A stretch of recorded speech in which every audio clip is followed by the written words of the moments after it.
right, let's talk about furniture flipping. This is the only way I know how to do it.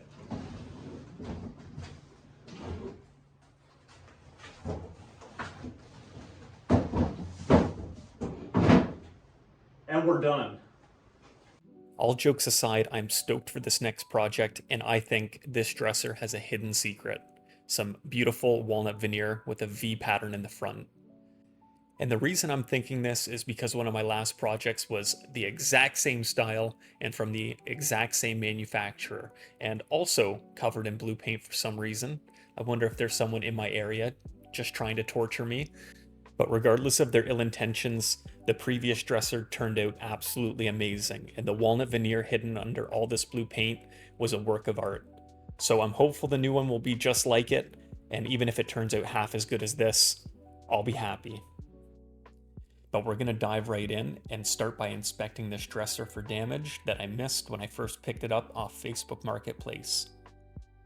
I knew that the blue paint job had to go, and I expected some damage to the veneer that will need to be filled and patched, but sometimes you miss things. In this case, the drawers had some problems with their glue joints, and there was a handle that was broken. So I'm just making a mental note of everything that I'll have to fix, and preparing myself mentally for coping with it. And although I'm pretty optimistic that it will turn out absolutely amazing, I'm gonna have to pull out pretty much every tip and trick that I know to make this look 10 out of 10. And I can already sense some heartache in my future, but we'll get through it together. So stick around, see if you learn something, and let me know if you do anything differently. Maybe I can learn from you. But I'm coming in right away with a chemical stripper instead of sanding and scraping this paint. And the reason for that is because I want to protect the walnut veneer that's underneath this blue paint. If I were to sand or scrape, I have a little bit more risk of damaging the veneer in a way that I can't fix later down the road. So I'm going with a chemical stripper. And I'm going to apply a very liberal coat to all surfaces of this dresser and let it sit for about 15 minutes. You want to keep it wet, so if you're working in a hot environment, you can cover it with plastic wrap, and that will keep it active for a lot longer. But it was cold when I did it, so I didn't have to do this. And after about 15 minutes, when the stripper has had time to do its job, I can come back with a scraper and remove most of the paint. And take a look at this walnut veneer. I can already tell this is going to turn out absolutely amazing, so I'm just over the moon right now. The paint is coming off a little bit harder than I would have expected, so I'm thinking it's an oil-based paint or a pretty high quality paint compared to, say, a latex paint. And truth be told, I would have expected someone who painted over this beautiful walnut veneer to have used a terrible cheap paint, but turns out I have to award them points. They used a good paint. Maybe applied it poorly and on the wrong piece, but to each their own. And realistically, I can see why someone would have painted this dresser. There's quite a bit of damage to the veneer, and if you're not fully set up to handle it and have a full shop and tools and experience, this would be really hard to cover up. I think I can do it, but I do have to award some points here. They tried to get another life out of it. They did, and I'm going to get a third life out of it and hopefully spruce it up and make it look amazing. And we're going to repeat what we just did with the body of the dresser on these drawer fronts. But first we're going to remove these stickers, which it's the first time I've ever seen this before. Very cute. So with those removed, we can wet it down with stripper and let it do its job, come back, scrape it off, and we're even going to use a wire brush here with some mineral spirits to help scrub out all the paint from the nooks and crannies, from under the handles, and most importantly, from the open grain and pores of this walnut.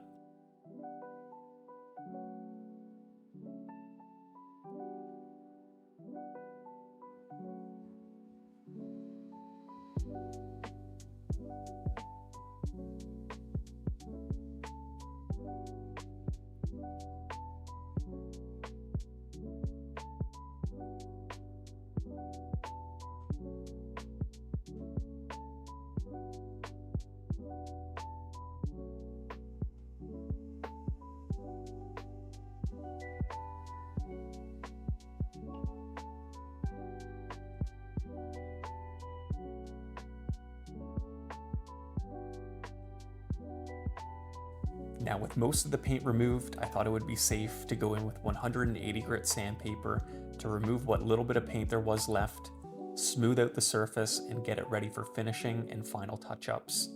But this is a little bit of foreshadowing into the first heartbreak of this project.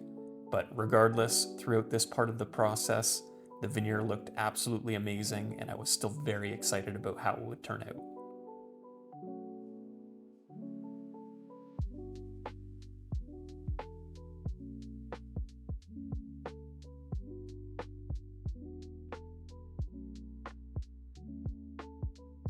Now that most of the sanding is done on the body and I don't have to move it around as much, it's time to take the legs off.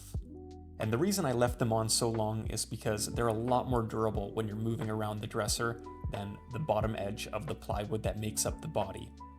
If I were moving this around without the legs, it could have very easily chipped at the bottom edge where it's bare plywood and veneer over top. So to protect it, I left them on as long as I could. Removing the base not only makes the base easier to sand and get the paint off, but it also allows me to get deeper in some of these corners of the front of the body of this dresser that I've been procrastinating this entire time.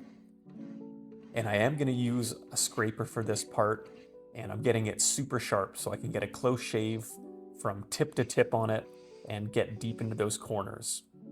The scraper won't leave a residue deep in the corners that's hard to get out that a stripper might.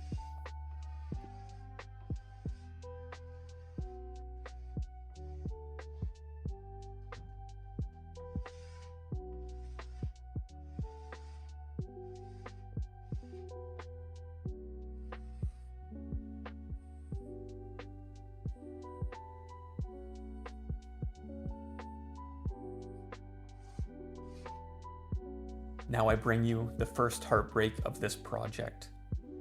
After stripping and sanding, I thought I was in the clear, but after a closer look, there's quite a bit of paint still left in imperfections in the veneer and just the wood grain itself, since walnut is such a porous wood.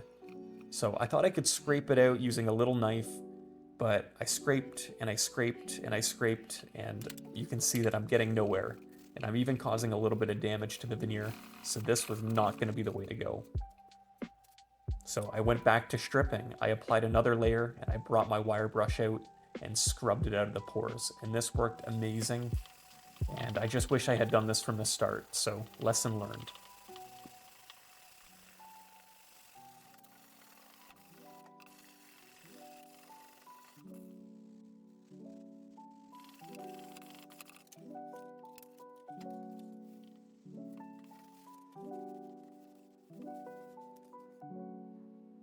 And the base was solid maple, so I could be a little bit more aggressive with my approach. I could use a coarse grit sandpaper followed by a medium and a fine grit, and even use a chisel in the deep corners where the sander wouldn't reach.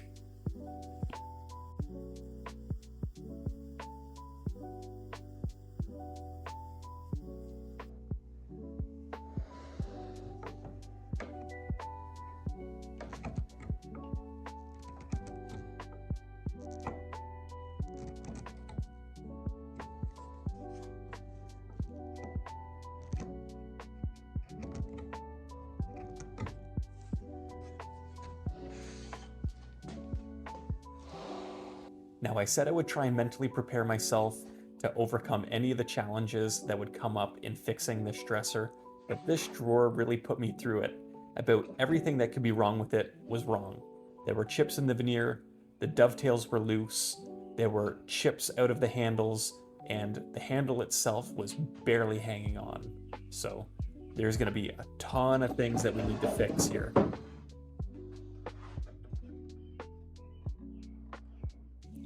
First, I use this Mohawk Epoxy Putty to fill the big hole in the drawer handle. I'll let this cure while I work on other things so I can sand it smooth, and then use a paint touch-up kit that I bought to hopefully disguise this dent.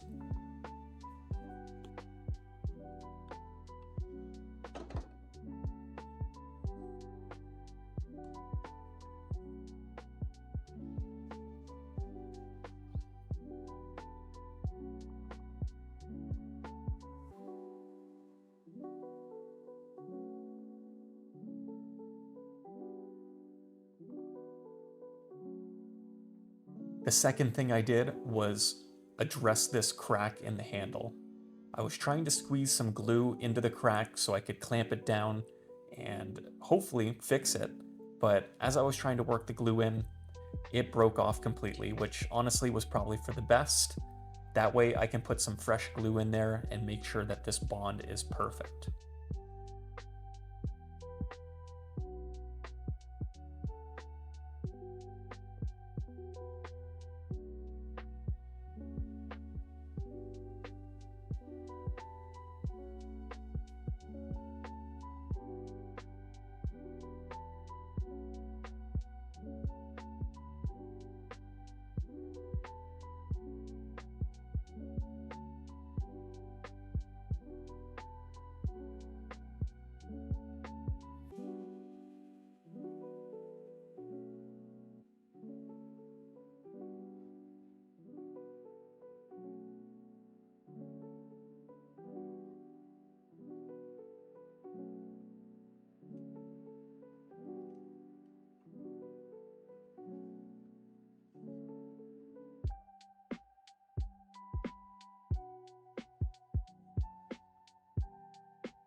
And the third thing I did here was use some super glue to reattach the veneer that had lifted up on this drawer front.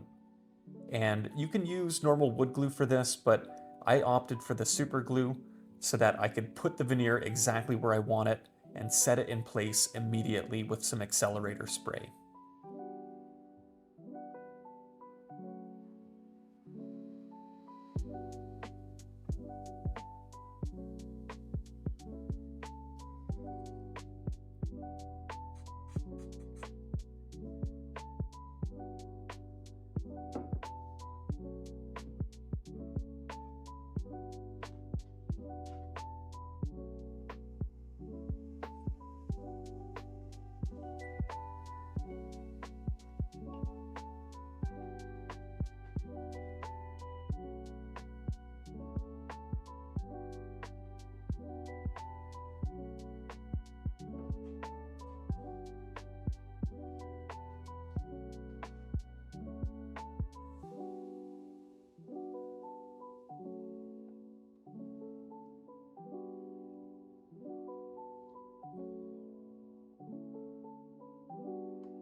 And the fourth thing I had to do was put some new glue in these dovetail joints.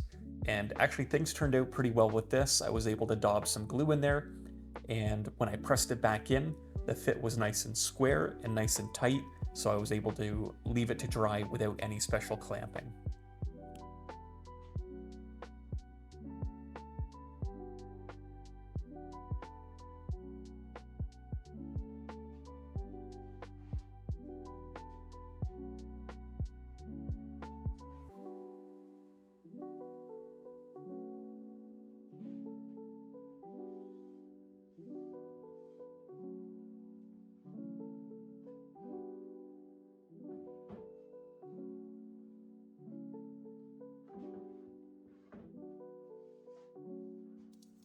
Once the epoxy putty and wood glue was dry on the drawer fronts, I gave it a quick sand and brought everything inside so I could fill any remaining gaps, voids, and cracks with normal wood filler. And I chose a walnut color. This way when I do final touch-ups, it matches a little bit better just to start with.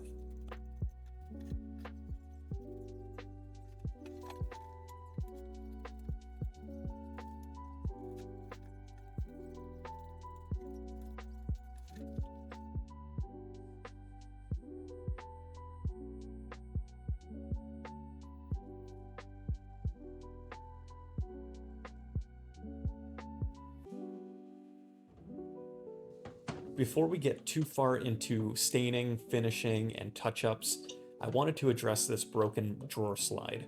It looks like it broke up at the front, where the drawer, when pulled all the way out with a full load in it, would have torqued the most on it. So I'm just going to put some wood glue in there and hold it together with some tape. And when I install it, I'm going to install it with this side at the back.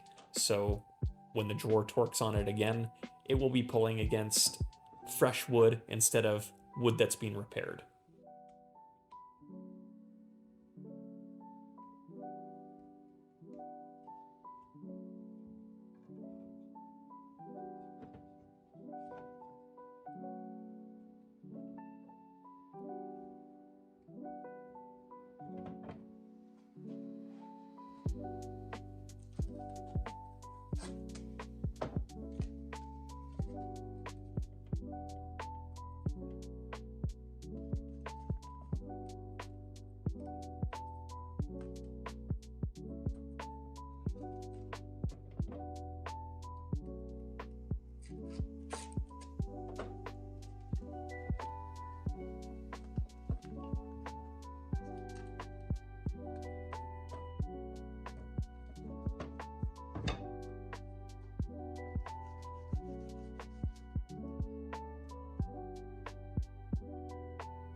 I'm going to use this water-based stain by Salmon in a dark walnut color to stain the maple of the inside of the dresser body and the base of the dresser, just so it matches the walnut everywhere else. And this stain is super forgiving because it cleans up with water. So in an application like this where I'm almost certain to get it on a spot I don't want it to be, like on the walnut veneer itself, I can just go back with a wet rag and wipe it off. It also dries extremely quickly, so it's a top choice in an application like this.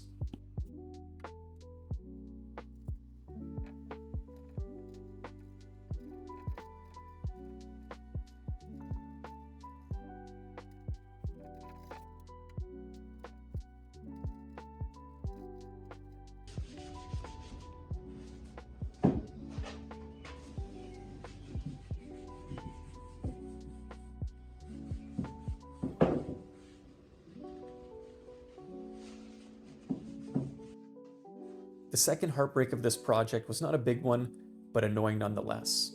When I was sweeping off these drawer fronts getting ready for the first coat of lacquer, the bristles caught a bit of veneer and it pulled it off.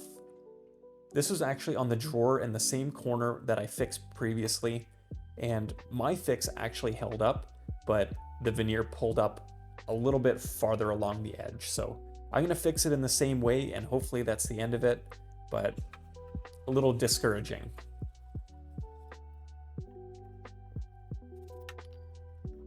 And of course, when I thought it was just fixed, it gave me a sliver, and I don't even know where this piece came from. There was no more chips, so it just wanted to hurt me.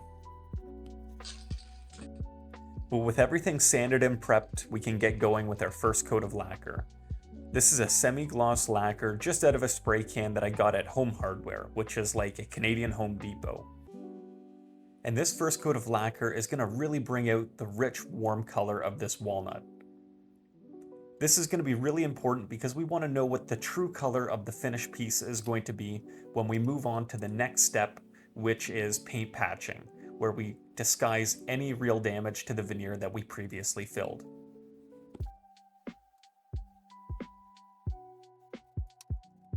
And right before I go into the paint patching, I'm going to rub it down with some 400 grit sandpaper to smooth out that first coat. It's going to maintain that rich, warm color, and it's going to be smooth, ready for some paint, and then subsequent layers of lacquer.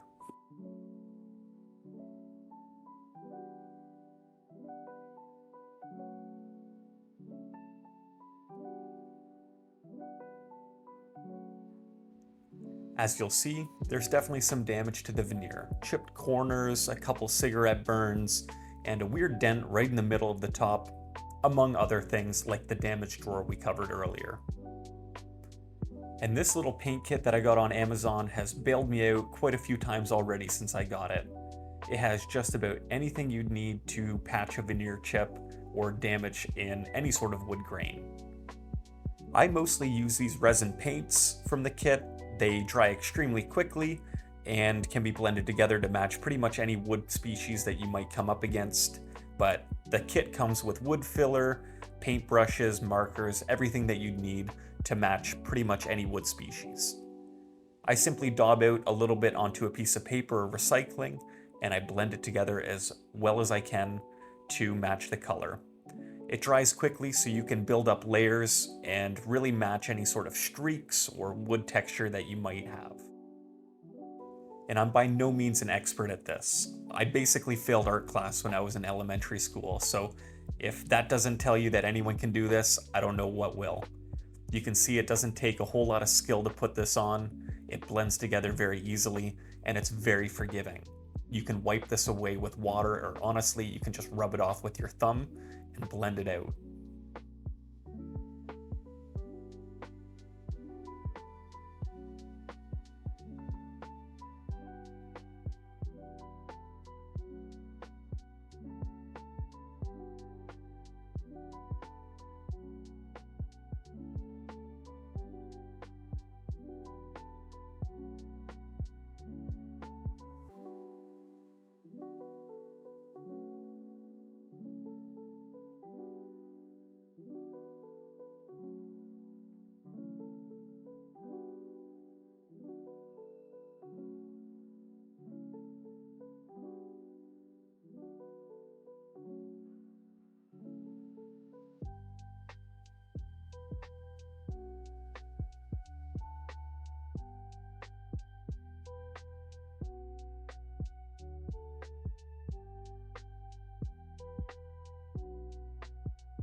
And we're in the final stretch here. We're just gonna touch up this crack on that drawer that was giving us so many problems a little while back in the video. This paint is gonna do a great job masking this crack, and the next owner shouldn't even be able to tell that it's there. They'd really have to know what to look for or have seen this video to really spot this.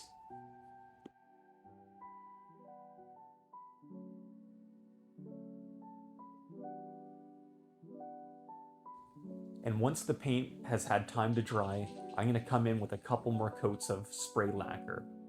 I'm going to apply 2 or 3 coats of semi-gloss lacquer, sanding in between with 400 grit sandpaper to get a nice smooth finish.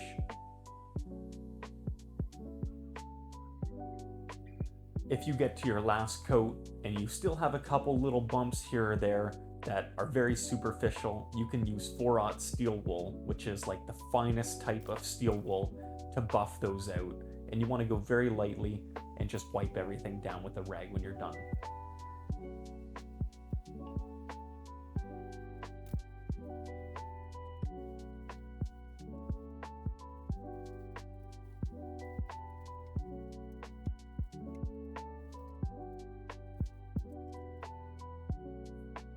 Once I have the finish on, I'm going to flip this over and install the base.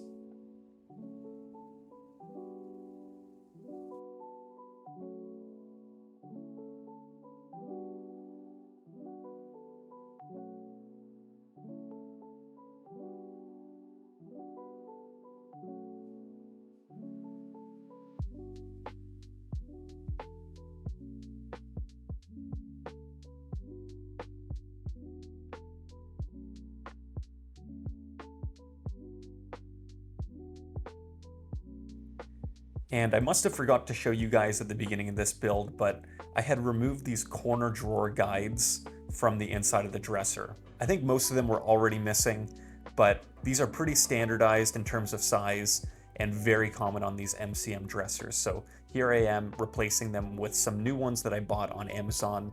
I think it was about $5 or $10 Canadian, so fairly cheap, and now I have a whole pack of them. Since they were the same size as the ones I removed, I was able to press most of these in to existing holes by hand and really not need a hammer or to drill any new holes, which was very nice. These drawer guides just help the drawer ride smoothly in and out and stop it from rattling back and forth inside the body of the dresser.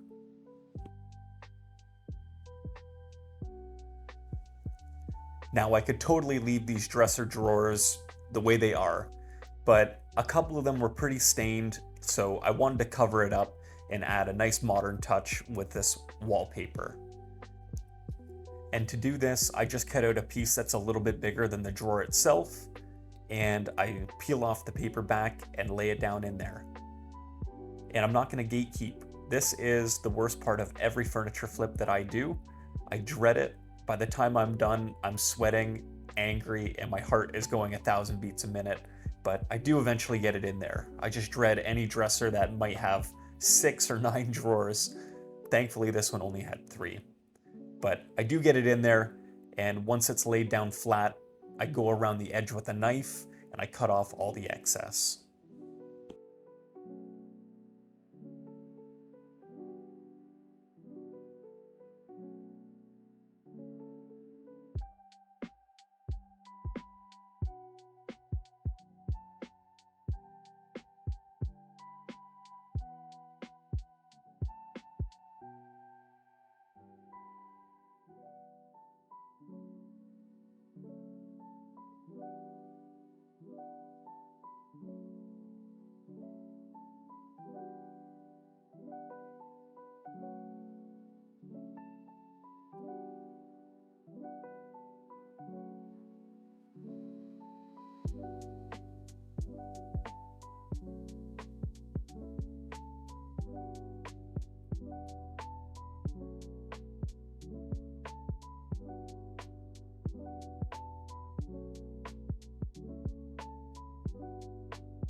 And a step I refuse to skip on any of these beautiful MCM dressers that I flip is some feed and wax on the raw wood of the drawers. Not only does it make it look absolutely amazing with this beautiful, rich, warm color, but it smells amazing and it conditions the wood. I also use it on some of the drawer slides to make everything move smoothly. It just is a great final touch. Cannot skip it in my mind.